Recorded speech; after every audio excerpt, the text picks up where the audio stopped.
ativista político e uma das mais importantes figuras do movimento dos direitos civis dos Estados Unidos, Martin Luther King Jr. tem seu nome eternizado nos livros de história. King lutava pela conscientização das pessoas contra a privação trágica dos direitos constitucionais básicos, uma vez que a segregação racial infringia a 14ª emenda à Constituição dos Estados Unidos, adotada em 1868, a fim de proteger perante a lei a cidadania e a igualdade de direitos entre todos os cidadãos. Ainda que esta causa lhe custasse a vida, ele estava nela por inteiro, sem temor. A prova disso é que, mesmo no auge dos atentados e das perseguições que sofrera, continuou a circular pelo país sem guarda-costas.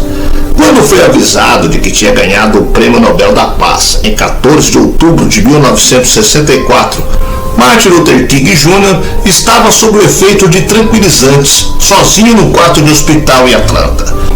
Sua mulher, Coretta Scott King, ligara para dar a notícia.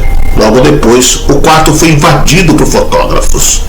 Os jornais do dia seguinte diriam que King tinha sido internado 3 dias antes, sofrendo de febre e exaustão. Uma meia-verdade. Aos 35 anos, ele estava lá por causa de um problema que o acompanhava desde criança: a depressão. Há exatamente 60 anos atrás, o líder negro realizava o seu histórico discurso: "Eu tenho um sonho". Conheça agora a vida do grande líder dos direitos civis. Eu sou o Sidney Góes e você está no Placebo. Vem comigo que no caminho eu te explico.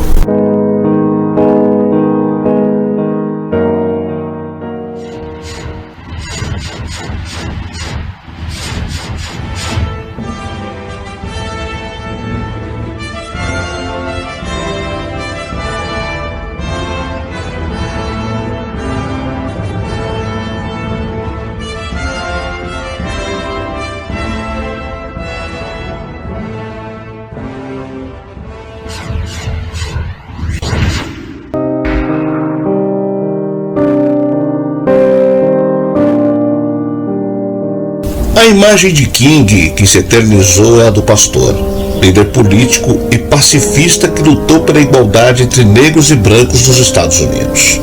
Um homem corajoso e otimista, mas ele também era frágil e vulnerável. Apresentava um comportamento deprimido. Ele chegou a questionar em alguns momentos se sua vida valia a pena. Mas essas histórias de desespero não ganharam jornais na época porque a imprensa não costumava noticiar dramas desse tipo como faz hoje. Entre 1965 e 1968, nos anos finais de sua vida, King estava numa encruzilhada. Depois da vitória contra as leis racistas nos Estados Unidos, o líder se envolveu com causas como a luta contra a Guerra do Vietnã. Ao fazer isso, perdeu o apoio de vários aliados, fossem eles negros ou brancos. Enquanto isso, seus constantes casos extraconjugais eram usados pelo FBI para desestabilizar seu casamento e aprofundar sua depressão. O objetivo era tirar King da vida pública, ou mesmo fazê-lo dar cabo da própria vida. Em meados dos anos 60, o homem que enfrentara todo o racismo de uma nação estava encurralado, ameaçando sucumbir ao próprio sofrimento.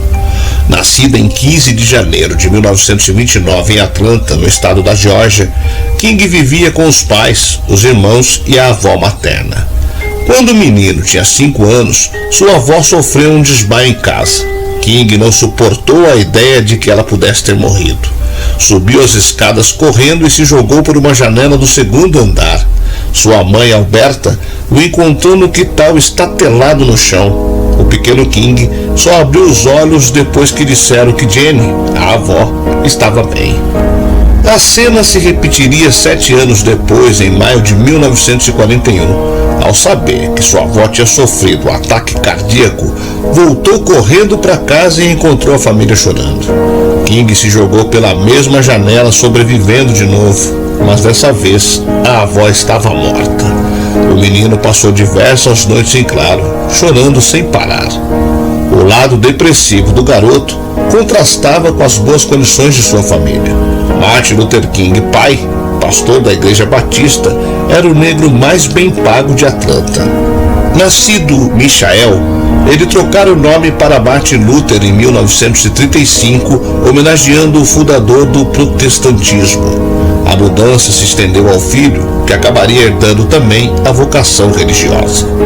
Aos 19 anos, Martin Luther King Jr. se formou em Sociologia no Morehouse College, a melhor escola para negros de Atlanta. Em 1954, depois de se doutorar em teologia pela Universidade de Boston, King se tornou pastor batista em Montgomery, no Alabama. Nos anos 50, King já estava envolvido na luta pelos direitos dos negros. Era do Comitê Executivo da Associação Nacional para o Progresso das Pessoas de Cor. Nos estados americanos do sul, como o Alabama, os negros eram cidadãos de segunda classe.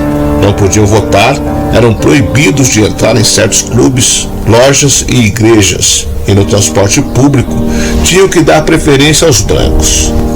O líder do movimento pelos direitos civis fez um dos discursos que marcou aquela nação, o famoso "Eu tenho um sonho".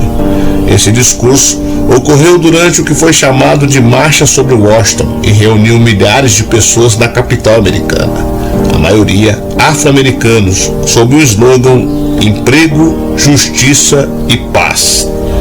King tinha apenas 39 anos quando foi assassinado em 4 de abril de 1968. Ele havia sofrido outros atentados contra sua vida antes, e depois de sua morte, sua mãe também viria a ser assassinada.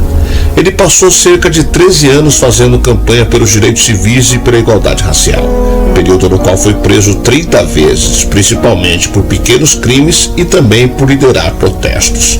Nesse curto intervalo de tempo, ele conseguiu mais progresso em direção à igualdade racial nos Estados Unidos do que houve nos 350 anos anteriores. Ao ser preso em outubro de 1960, após um protesto em uma loja de departamento de Atlanta, ele ficou detido na prisão estadual da Geórgia. De lá, ele escreveu para sua esposa Coretta, dizendo que esperava que o sofrimento excessivo que agora está atingindo a nossa família contribua de alguma forma para tornar Atlanta uma cidade melhor, a Geórgia um estado melhor e a América um país melhor. Dias depois do assassinato de Martin Luther King, o traficante americano James Hall Ray foi apontado pelo FBI como principal suspeito. Capturado em junho de 1968 em Londres, Ray confessou o assassinato de King em 10 de março de 1969. 3 dias depois, voltou atrás, mas já era tarde. Foi condenado a 99 anos de prisão e passou a vida tentando provar sua inocência. Aparentemente, Ray foi orientado a confessar o crime por seu advogado, Percy Foreman, numa estratégia para evitar o julgamento e o risco de pegar pena de morte. Quando se arrependeu da confissão, Ray disse que era apenas uma peça sem importância numa enorme conspiração. A família de King ficou convencida de sua inocência. Ray morreu em 1998 aos 70 anos, sem dizer quem seriam os verdadeiros culpados. Nas últimas décadas, mais de 10 livros com teorias sobre assassinato foram lançados nos Estados Unidos. Há quem acredite que não apenas o FBI, mas também a CIA, a polícia de Memphis e até o presidente Lyndon Johnson estavam envolvidos numa conspiração para matar King. Após sua morte, Martin Luther King Jr. virou nome de ruas, escolas e bibliotecas. Em 2008, foi inaugurado o seu memorial no National Mall, próximo à Casa Branca, onde foi feito o discurso "Eu tenho um sonho". Luther King, que dizia sonhar com o negro na presidência do país, foi velado por 300 mil pessoas. Viúva aos 41 anos, Coretta levou adiante as bandeiras pelas quais o marido viveu e que garantiram mais espaço para os negros na sociedade americana. Ela lutou contra o apartheid na África do Sul e a favor da paz mundial. Yolanda, a sua filha mais velha, conciliou a carreira de atriz com a atuação em movimentos pelos direitos humanos. A partir do ativismo de Luther King, abriu-se a possibilidade de um enfrentamento do racismo sendo um problema que abarca todas as nações envolvidas na diáspora negra, na medida em que ele foi além de seu amor nacionalista por seu país e afirmou um compromisso internacional com os pobres marginalizados e excluídos de todo o mundo. Justamente por isso, ele se tornou uma grande ameaça. King lutava pela conscientização das pessoas contra a privação trágica dos direitos constitucionais básicos, uma vez que a segregação racial infringia a 14ª emenda à Constituição dos Estados Unidos, adotada em 1868, a fim de proteger perante a lei a cidadania e a igualdade de direito entre todos os cidadãos. Ainda que esta causa lhe custasse a vida, ele estava nela por inteiro, sem temor.